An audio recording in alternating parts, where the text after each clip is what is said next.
Salut tout le monde! Aujourd'hui je vais vous parler d'un animé qui est autant aimé que détesté, Tokyo Ghoul.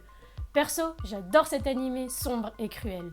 Alors oui, si on le compare au manga, forcément c'est différent. Certains passages sont oubliés alors qu'il aurait été intéressant d'en parler, mais bon, malgré ça, je peux pas m'empêcher de le kiffer. Avant de vous parler plus en détail de l'animé, laissez-moi vous présenter ce qu'est Tokyo Ghoul. Tokyo Ghoul est un shonen manga écrit par Sui Uchida et publié dans le Weekly Young Jump en 2011 au Japon, avant d'apparaître en France en 2013 avec Glénat. La première partie compte 14 tomes et la deuxième, qui se nomme Tokyo Ghoul Re, 16 tomes, ce qui nous fait une série de 30 tomes. D'ailleurs, c'est avec ce 16e tome que l'aventure de notre petit Ken s'arrêtera. Et oui, après 7 ans de loyaux services, il tirera sa révérence. Punaise, mais ça va être quoi quand One Piece il va se terminer? Ça va être le drame de toute une vie pour certains.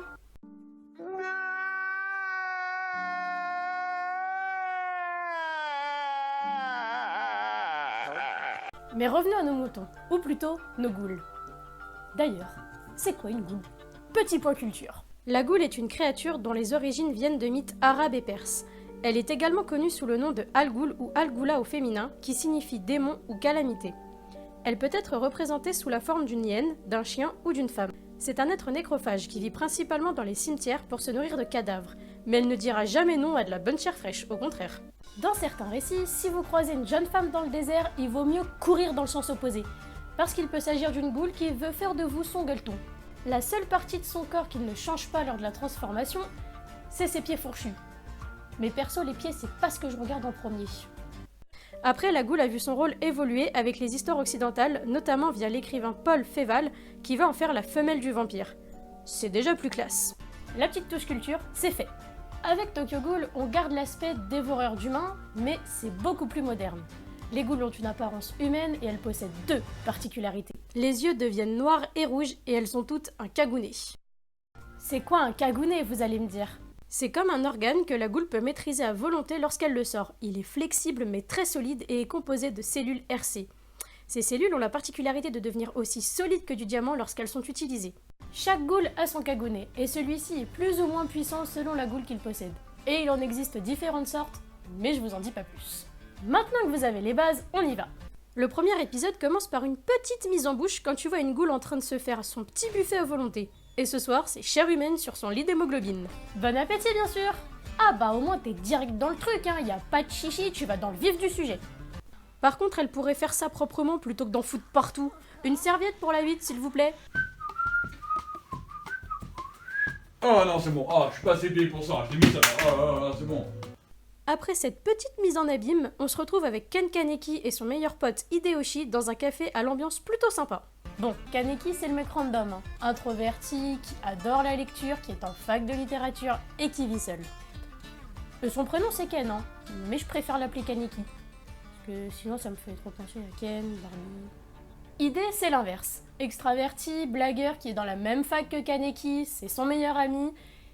Et on n'en sait pas beaucoup plus en fait sur lui pour l'instant.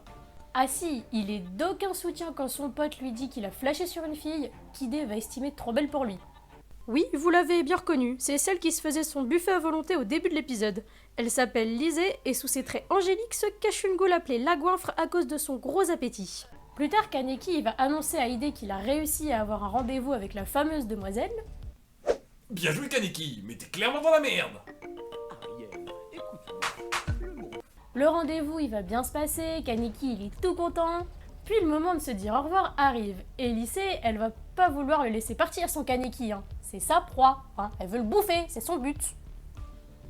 Et pour ça, place au talent d'actrice en jouant la fille apeurée qui veut pas rentrer seule chez elle parce que c'est pas loin d'une scène de crime. C'est glauque quand même, hein.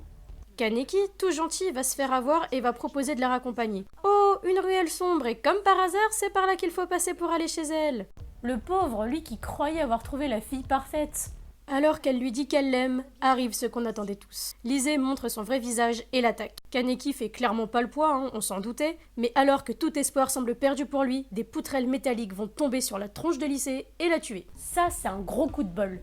Kaneki, encore en vie, ou presque, se retrouve à l'hôpital, on ne sait par quel miracle, et va avoir droit à une transplantation d'organes. C'est peut-être chelou que je précise ça, mais ça a son importance après, vous inquiétez pas. Et j'admets que la représentation de l'opération, elle m'a fait sourire. parce que là, le mec, il est comme un con, à poil, en train de flotter, comme s'il était en train de planer. Ah oui, parce que là-bas, tu ne demandes pas l'accord de la famille et il n'y a pas de test de compatibilité avec le donneur. Le médecin, il y va en mode « ça va le faire, t'inquiète ». Alors oui, l'opération, elle va fonctionner, mais sa vie va connaître un léger changement. Punaise, t'es pas beau à voir, mec. C'est une goule, pas un zombie, les gars, là. Refaites-moi ce make-up. Il va sortir quelques jours plus tard, sans trop d'explications, mais sans pas l'air de le déranger. Même s'il sent qu'il y a quelque chose qui cloche. Le soir, alors qu'il est en train de déprimer sur son lit, il y a une émission qui est en train d'être diffusée sur la différence entre les ghouls et les humains. Et là, Kaneki, il va pas être bien quand il va entendre tout ça. Après avoir fait l'ermite, il se décide enfin à sortir de chez lui. Sauf que là, c'est une goule affamée, et une goule affamée au lieu d'une foule d'humains, c'est pas le bon plan. Il est totalement en train de péter un plomb à ce moment-là. Il réussit quand même à rentrer chez lui et va tenter de retirer la cause du problème avec un couteau de cuisine. Évidemment, c'est un fail puisque la peau des ghouls est résistante à ce type d'objet. Ouais, niveau prise de décision dans cet animé, faut pas chercher trop loin parfois. Alors qu'il va errer dans la rue, une délicate odeur va lui parvenir aux narines.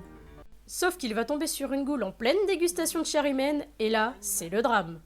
Le comble, c'est qu'en plus d'avoir été attiré par un cadavre, une autre goule arrive, tue l'autre sans pitié et est sur le point de le tuer aussi. Par conséquent, je vais te tuer. Il a vraiment une vie de merde en fait. Un père qu'il a abandonné, une mère qui décède quand il est petit, un premier rendez-vous où il manque de se faire bouffer, il devient une goule et maintenant ça. Tandis que tout semble perdu pour Kaneki, une fille débarque pour lui sauver la peau. Et oui, si elle vous dit quelque chose, c'est parce que c'est Toka, vous savez la jeune serveuse qu'on voit au début là et qui tente de draguer. Elle est au lycée, c'est une goule, et malgré une apparence assez froide, elle prend vraiment soin des gens qu'elle aime. Mais je peux pas vous en dire plus. Elle va faire fuir le dénommé Nishiki et va se retrouver face à un Kaneki affamé mais qui refuse de manger le délicieux mets devant lui. Le premier épisode, il montre pas grand chose. On voit un Kaneki sans repère, perdu et faible, mais qui s'accroche à son humanité malgré cette faim qui le ronge au point d'en perdre la raison. Il ne veut pas appartenir à ce monde qu'il ne considère pas comme le sien. Mais du coup, c'est quoi son avenir ? J'avoue, j'ai enchaîné les épisodes pour connaître la suite, et j'ai même fini par acheter le manga parce que je voulais pas attendre la sortie de la saison 2, tellement j'étais à fond dedans. L'animé, il est original, les musiques sont super, et l'ambiance, elle est sombre à souhait. Ce qui m'a le plus plu, c'est l'évolution que va subir le personnage de Kaneki. D'un caractère timide, réservé et peu sûr de lui, il va devenir fort, courageux et va apprendre à contrôler la goule qui est en lui. À accepter cette part de lui-même qu'il a rejetée jusqu'à maintenant.